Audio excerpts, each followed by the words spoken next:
into it. Well, let's do it. No reason to wait any longer, ladies and gentlemen. I know you guys have been waiting for a bit already. Let's jump in. Game number 1 here. Absolute Legends taking on Yeah. That's going to be fun to do. You can just see, Yeah. That's it. Yeah, that's just so much easier. Yeah.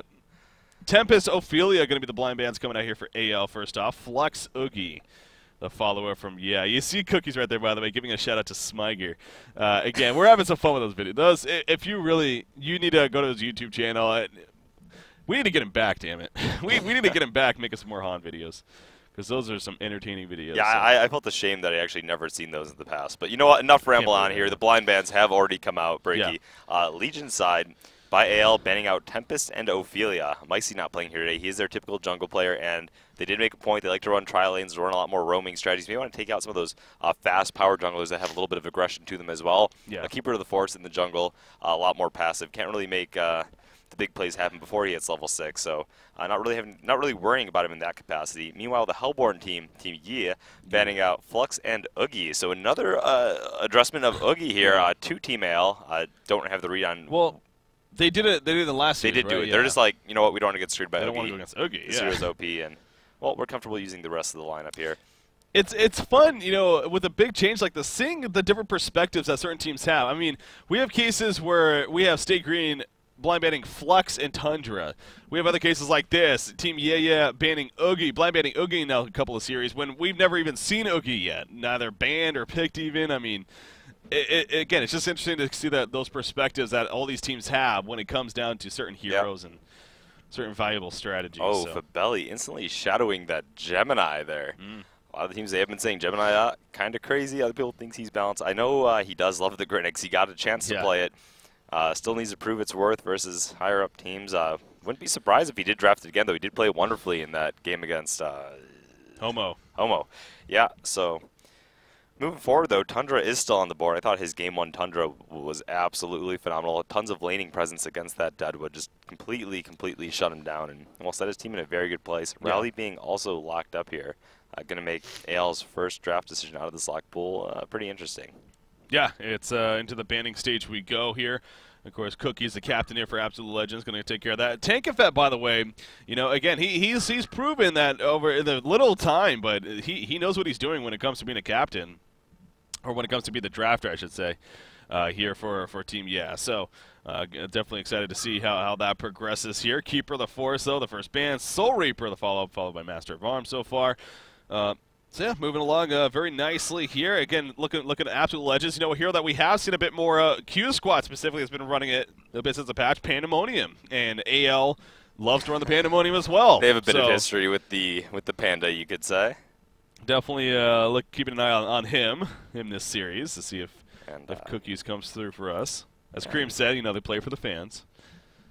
So he did say that. I'm sure they also win, but they like to make it entertaining while they do so. I don't think they'd ever compromise their game just to have fun. But the playstyle they naturally lean towards is one that is very entertaining to watch. Yeah, if there was a team where you could say it did enhance the most with this patch, I think Absolute Legends is up there on the list, if not the top. I mean, again, they are known to be an aggressive team already. So in the past, I was informed that Micey had essentially taken over the draft role. He wasn't always sitting in that captain position. Cookies is more the front man of the team, but I heard that Micey had taken over sort of the drafting and strat calling, and well, he's not here today, so wondering how they're going to mix things up or if they've changed things with the new patch. And if I know Cookies has been pretty dedicated to the game lately. Again, this seems like a team to me where it's really just like, I feel like playing this hero. Okay, cool. We can pick that hero. Not that that's a bad thing, but they just seem like such a relaxed team in that sense. They're not really they're not a Swindlemels. They're not really analyzing the whole drafting stage and making sure to make all these counters and whatnot. They're just like, okay, yeah, I feel like playing this hero. Let's go with it. Now, whether or not that is ultimately the case, I mean, I guess I can't say for certain, but to me, that's the vibe I get from Absolute Legends. So I mean, they've brought heroes onto the scene, though. I mean, Cookies, you got to remember too, man. Not only were they were actually one of the initial teams that really pushed for Engineer, even back when they were playing against Fnatic back in the day. Yeah. Monkey King, Engineer, Draconis. Yeah, you can't forget about that. Magmus being instantly drafted here, and actually in casting a lot of the SEA games, Magmus saw a lot of bans, even over heroes like Rally and Master of Arms sometimes. Not sure what that's all about. I think Magmus is a very powerful hero, has versatile laning options that he can suicide. He's an excellent mid, excellent dual laner, very easy to gank for, and I can see why AL might favor that with their playstyle. Master Arms already being banned out outside of that. Torture is in the lock pool, so yeah, a pretty solid first pick, I'd say. Yeah.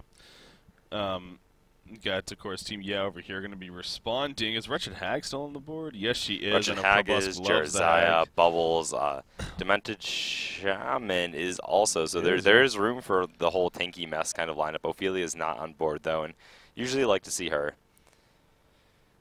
So running down extra time here. Okay, it's going to be Bubbles. And then there's the Tundra pickup, again, in the earlier series, and a hero that has been even receiving ban status in this after the patch. I mean, Tundra being picked up here. And Fit Belly did play it very well earlier on. We'll see if he ends up playing it again here.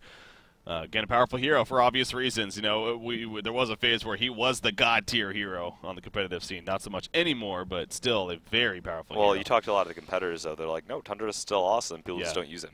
Yeah, it's just as you can see, there's so many heroes. I mean, there's only, and people like to copy what's winning at the time. So if one team isn't running him, and they're the popular team that's saying the face like, "I stay green," and people are sort of copying that flavor for a while, you might see a hero fall off the scene that can make an appearance any given day. But yeah, very true, very true. So back over to Absolute Legends now to see how they follow up that first pick, Magnus, as you pointed out. So again, as always, plenty of options on the board. What they decide is the question. Yeah, you saw that right. You're talking about the right-click Gemini, though. There isn't a Luna still on the board. They're not actually going to opt for it, though. Go for the Alonia, but there's a Nighthound, too. Looks like they actually... I don't know if they're going to go for that Alonia support, though. There is still, like, an Engineer. There's still the Aluna, the Engineer, and the Torque coming out of the pool. Rally still available. Yeah, Nighthound, man. I've been telling you, Nighthound has been a hero that since the patch, he's been shredding a little bit in TMMs. Yeah. Pebbles drafted up right away, so they're really favoring the magical damage burst over adding some physical to it. I think a mix-up is good. I mean, they already have the Alonia for a lot of sustained magic damage. They have the Magnus. So picking up Pebbles here instead when knowing they're going against a Rally too, I mean, it's okay. Pebbles can jump in and do his burst, and that's great. Immobilizes can be very powerful against the Rally, but Deadwoods takes a while to set in, so I can understand why they may have gone for it. They have their free choice of support here if they want to go for the Engineer, which I would favor. Otherwise, I've seen a lot of Aluna play coming out from Creams. I was going to say that there's the Aluna draft. Yeah, I was checking back at the previous game just to clarify, because I thought I remember seeing that Alonia was played by Cookies in the previous game. That their opponent in the round of 32, that they defeated 2-0. He did play Alonia in that more of a farming role. He got the light brand. It looked like a tablet command, so he was definitely farming up quite a bit. So yeah, Alonia most certainly, and obviously received all-around buffs in this last patch as well. You've always talked about how she's definitely has a lot of potential. So yeah, that's going to be fun. And again, this is why we cast AL in the end. Not only do they go fun picks, but they're also good at it, man. I mean, they are a very, very skilled team, of course. So Nighthound, man. I've heard Stay Green like to do like, oh, if Torture is not there, we want a magical damage sustained hero. We could maybe go for an Alonia. Other teams are saying, oh, you can't run Alonia. The only way you want to run Alonia is as a support, and she's actually a very good support. People were saying, but right now, still she is very, very squishy. Even when being played as a carry, you see heroes like Deadwood, you see heroes like Tundra, Rally, Bubbles who can get to you, even if you're sort of staying far back, and you kind of worry for his life a little bit. He doesn't have the most amount of protection. Like he has an energy field from Engineer up in front to maybe prevent access to him. So Nighthound Cloud, though, can disrupt a lot of heroes. It can be really annoying. A little bit of pulled regen on top of that Iron Shield here. Yeah, I was actually going to point that out. I mean, the Iron Shield, first item Iron Shield, and as you mentioned, the pulled regen with the Health Potion and the Tree Eater. So Mookies, by the way, this is another thing I like about this team. They always switch around roles. The straight 5-on-5 clash looks like it might be happening here. Well, they're all 5-on-4 actually. It's in favor of AL if they can get the jump right here. Rally, though, again, he's very difficult with that compel. And it doesn't look like they are going to jump. Yeah, it's 5 versus 4 Bubbles at the top lane, but see, they were all in really close formation there, and if Magnus was a little bit ahead of his team, if he stunned in there, I think he feared just getting instantly turned around down and blasted before they could really get into position to really punish them. On top of the fact that they have a Nighthound, not the strongest level 1 hero, and Alonia not the strongest level. So, I mean, probably a good idea to play it safe there. The entire game can snowball and get out of shape really, really quickly if that was to happen. Yeah. Iron Shield on Nighthound, I feel like the last time the first time I remember seeing that like rushed Iron Shield was in the mid lane back in the day. Favy versus Chu. Yeah, Hag versus Nighthound. Historic matchup where Favy took over, got good rune control, and Well, dominated the Chew. Yeah, one thing to remember about Nighthound is now his ultimate is no longer just an invisibility gag, so to speak. I mean, it does actually grant you bonus agility permanently as well. Really helps aid in that backstab damage. Yeah, it's a fair amount. I mean, 6, 12, 18. Yeah, 6, 12, 18. I mean, that's definitely a good amount. And look at this, kind of that scout mentality of going to be running the Nighthound suicide line. Now, obviously, the big difference is he doesn't have that invis until level 6. But at the same time, you know, maybe it was simply because of how the lanes were also shaping up. You do see the tri lane from so AL going to respond with the tri lane themselves of the Pebbles, Aluna, Magnus.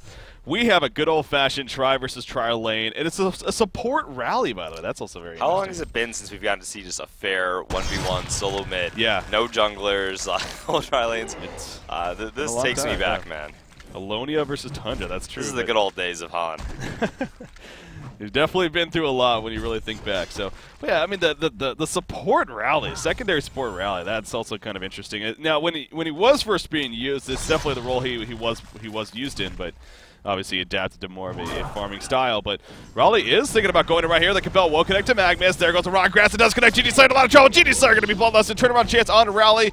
He's just too damn tanky, though. Those 3 minor totems, that being the Strength Hero, and the Capel on top of that. He's going to be fine. So bloodlust kill coming out for here. Yeah, phenomenal Rotten Grass. When people have mentioned, like, oh, Raleigh, if you need to, he is versatile. You can play him in that suicide in the mid lane against 2. Anywhere you really need, even as a secondary support. But yeah, it's true. We never actually really got to see him in more of a position. Sometimes, like, you see a Hammerstorm fulfilling this role as well. So yeah, definitely kind of the Hammerstorm, Behemoth, or Magnus, even those kind of trio of heroes.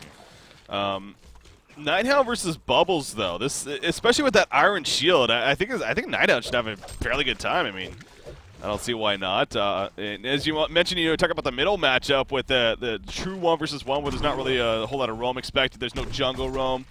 It's the same thing at the top lane. I mean, this is a 1 versus 1 up here. Bubbles versus Nighthound, even more so because they're further away from the try. So yeah, he did pick up his hatchet as well in the side shop, so definitely going to help him in just maintaining a really high gold per minute against his Bubbles. Can't really stop it. Putting in some harass here actually pretty early onto the Bubbles. Still has a lot of pulled regen left, though, and he only has 1 health potion, so Bubbles is going to be fine for quite a while. Oh, bottom lane, more action picking up as expected. Magnus stunning it right there. The power throw connects. Raleigh is dropping pretty fast, and he will eventually fall in the end. Dewa going to walk away, but AL gets a little bit of revenge right there. And again, just what is expected to be a very chaotic bottom lane, and so far we're definitely getting that as we approach the 3-minute mark here. What worries me right now is that Krepson actually doesn't have mana just yet. Does pick up a mana battery. Glacius with no mana potion. What about Rally? He is coming back with one, so maybe going to have Deadwood pull back and use it on him, because you don't want to see that where one hero in the tri lane isn't able to cast his spells. If you get initiated on him, then you're in really, really bad circumstances.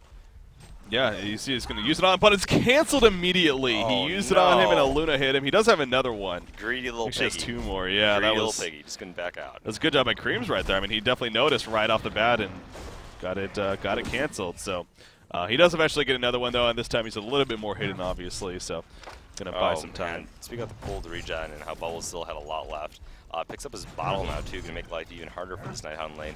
Nighthound needs to get an extra piece of regen here if he wants to just keep up his decent control of the lane. I mean, Fabelli is getting a lot of CS still. It's the pulled regen, putting a lot of auto attack harass, and Nighthound favoring farm over denies, of course. Another thing about Nighthound, I mean, you definitely can't underrate the smoke bomb. I mean, especially you get level 4 of that. The radius of it seems pretty ridiculous. Oh, it is an amazing ability. It provides him a lot of excellent coverage, for sure. This could be very chaotic in those team fights, and even in the laning phase. Glacius picks up the illusion, but at what cost right here? The final auto attack, and Creams on Aluna gets the kill. Alonia was obviously roaming down there. I mean, he did steal the rune from Alonia. That's the good news, but obviously got him killed, as Creams got credit for it right there. So. Unfortunate in the end. So at level 6, I kind of like to look at Alonia. He's actually opting not to get his Frigid Field in this game. The amount of cost on it was reduced to 25 at all levels, but the burst damage that comes out with a higher level flash freeze on top of the cast range as part of the change, really, really nice. I mean, your ultimate, when you hit level 6, I was going to say Alonia, you can sort of look at it like a Witch Slayer or a Pyromancer ulti if well placed, but kind of in an AoE and provides a lot of disable and lockdown as well. Yeah. Yeah, Alonia, I'm excited to definitely see her, because again, it seems like whenever we've seen her now and then, either she's played a support or it's actually Nighthound's going pretty aggressive on Bubbles up here. It's going to be fun at the end, but you see the damage output that he can do. It gets hit by the shell surfing response. But it seems like we never really have gotten that chance to see Alonia build up against in a very solid matchup, two good teams, and be a big damage dealer. And this is definitely has all the potential for that. So I'm really excited to see Cookies and how he progresses here on this Alonia, and what kind of an impact she really can have in that competitive atmosphere. So. But also, for that matter, I mean, Nighthound, man. Nighthound's damage potential, he is level 6 now. He has the Invis, also mentioning he got that agility buff from the Invis, or from his ultimate even, what's called the invisibility, go figure.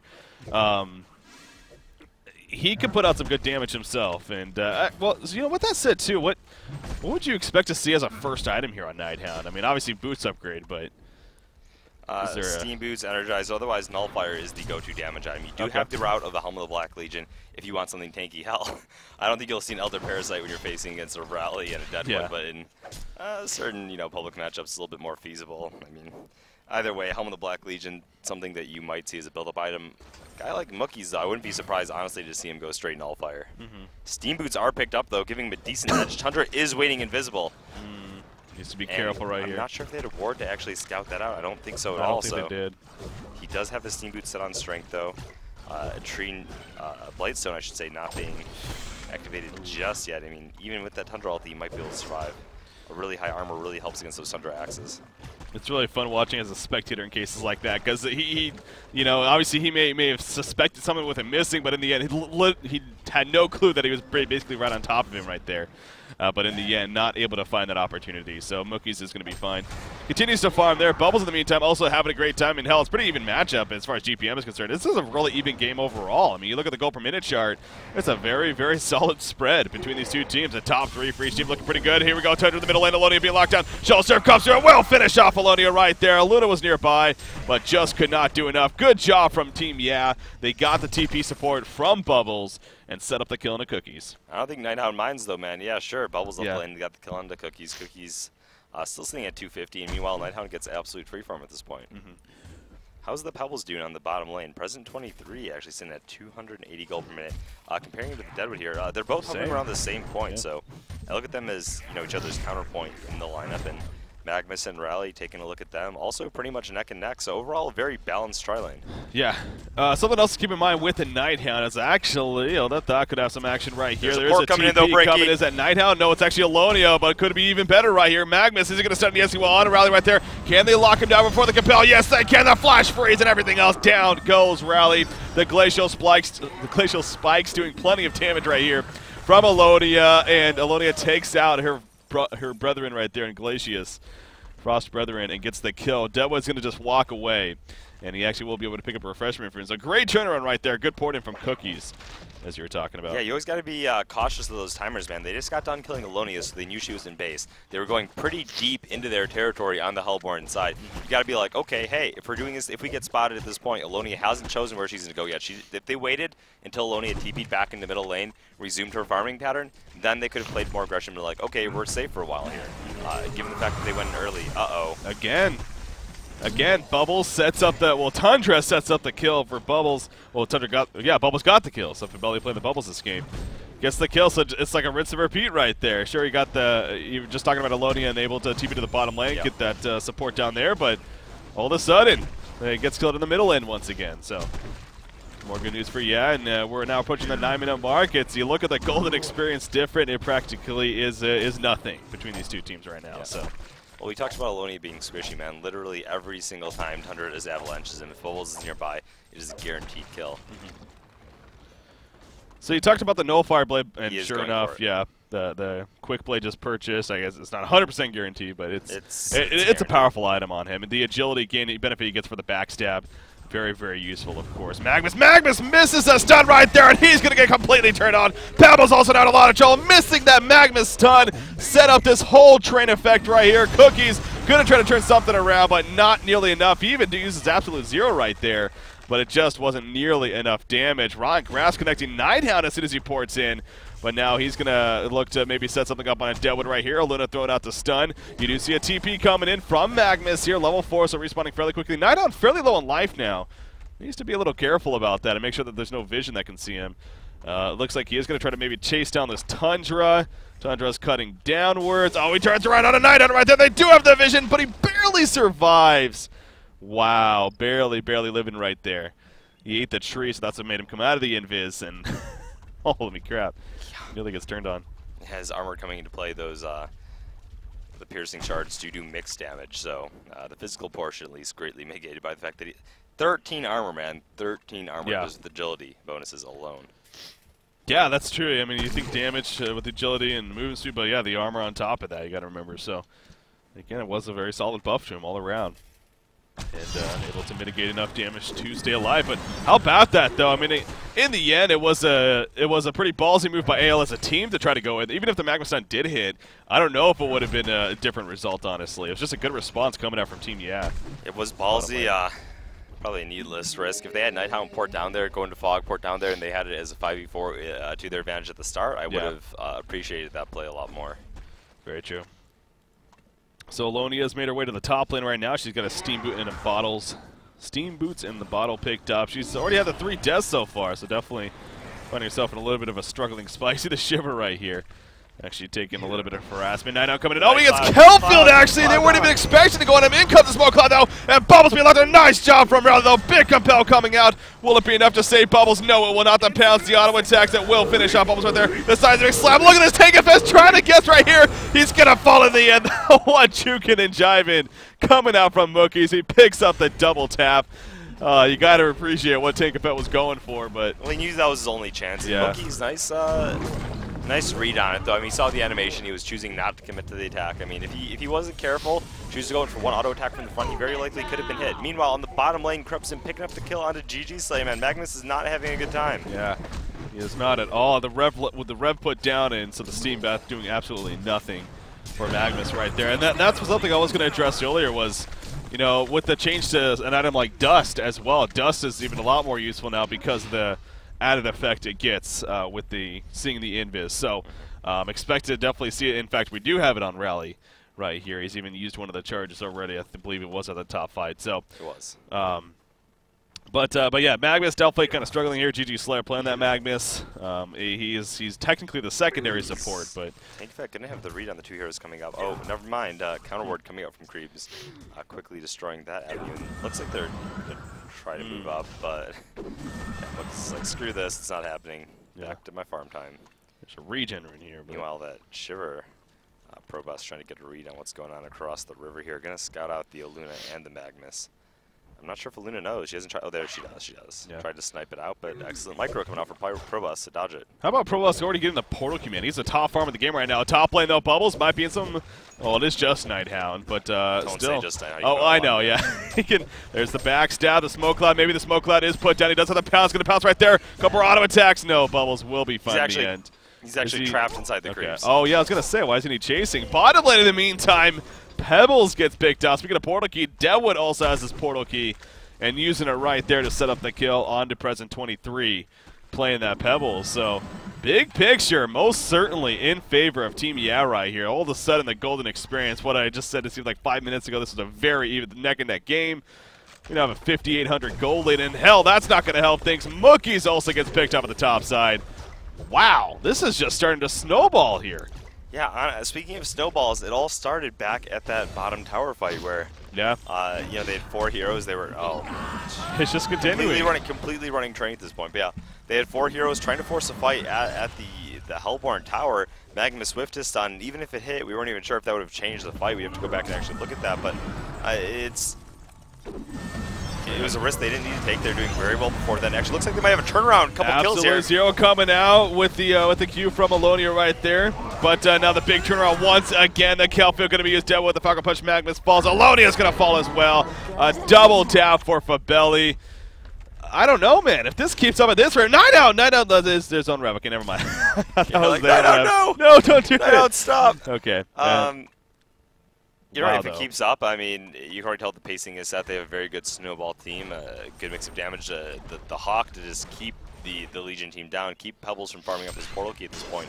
So leads 1,000 extra gold. Meanwhile, Deadwood already 1,500 in, nearing that bulwark if he so chooses to go that route. you know, the patch does promote more aggression, more ganking, more rewards for that, but as such, you also have to be a little bit more careful in the fights you pick because that snowball factor, because you get so much more for kills. If you're winding up throwing the game by getting, you know, wiped out, making aggressive play in a bad spot, it really just will come back to haunt you. Oh, yeah. You're right. I'm in that bottom lane. You just remembered exactly. The Magnus going in, missed the stun, and the team fight, just the choice to go to that team fight, it snowballed from there. I mean, another kill happening on a Magnus. He now has 5 deaths. Not really this whole team struggling, though. So you do have a Nighthound, has another 1,000 gold saved up. I mean, well, he even times out right there, actually. So kind of just really unfortunate timing, but hopefully he'll be back shortly. But yeah, we're only 15.5 minutes in, and it's just Team it's just onslaught here, man. The snowball has started, and it ain't stopping anytime soon. It looks like. I mean, I think it's safe to say that Nighthound does have a lot of late game carry potential, but you know, as you were even making the point earlier with the Moon Queen game, it's all relative because you compare right now the farm overall, it's vastly in favor. I mean, he was doing phenomenally. He did poor bottom get the double kill as well. It was top lane. He actually got the double kill, right? Yeah. When the Alonia came and helped him out, but this is not enough at this point. It's just not enough. So here we are, 15.5 minutes in. What is game number 1? And again, this could be a fairly quicker game perhaps than anticipated. But hey, even with the best of them, that does happen from time to time. So it looks like Mookies is reconnecting right now. And going to be loading back in here shortly, and I'm sure we'll get a resume as soon as he is settled in. So, in fact, there you go. And it looks like everyone is ready. So, hey, you know, Pandy made the point.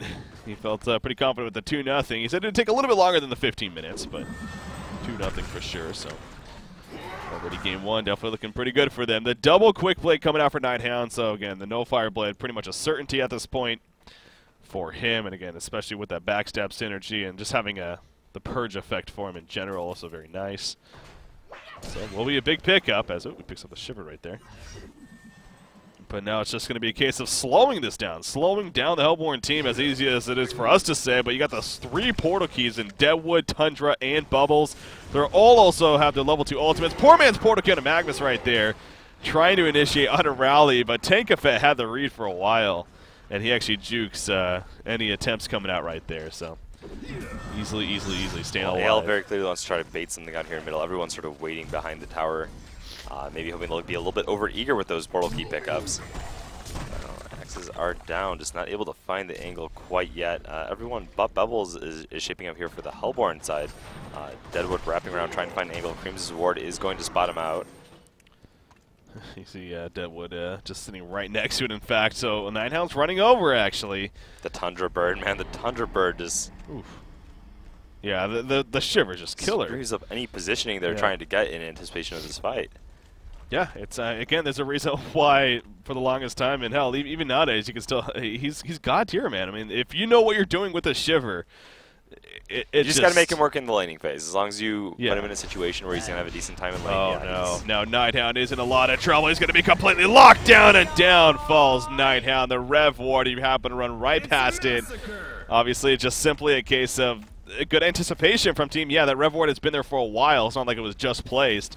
And Nighthound just simply happened to walk right past it. Aluna's going to be picked off here in the meantime. The seismic slam slams in her face and gets the kill. Alonia's now frozen. You could tell Absolute Legends is they're just all over the place now. This is just a mix of that, but Team moving as a team, playing beautiful. Already GG, well played is being called. Holy crap. Game number 1, an 18-minute victory in favor of Team over Absolute Legends. Wow. That was something.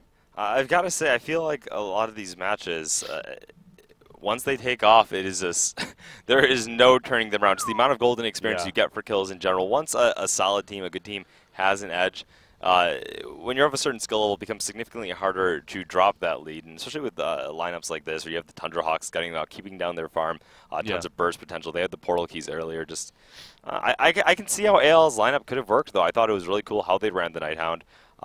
He did very well for having that 1v1 side lane matchup farmed equally. He found a little bit better than Bubbles. It was pretty neck and neck, though. Bubbles got active a little bit earlier, though. The bottom lane fight, I really am not sure why they didn't maybe try to set it up with Nighthound if they were trying something that hard. the tower's right there. If they want defensive support, they're going to be able to get it. So you gotta just move as a team at that point. Yeah. Unfortunate, but it was a fun game one while it lasted. Oh, yeah. Looking forward to the second set of the series, man. Again, just because it was a very quick game doesn't mean that was definitely an entertaining game from the picks that we had to just the pace of it. And it's not like it was just completely one-sided for the whole game. But in the end, yes, team, they really made a statement here in game number one. But like I was saying, it can happen. It's even to the best of teams. So now I don't think that's a tone necessarily for the series. And, just even for spectators' side of things, at the very least hope for definitely a great game two here, if not even a win for AL to force that third game. But hey, if keeps up this momentum, who knows? Who knows what can happen? So, well, we are going to take a short break here a little sooner than expected, but a short break, ladies and gentlemen. We will have game number two.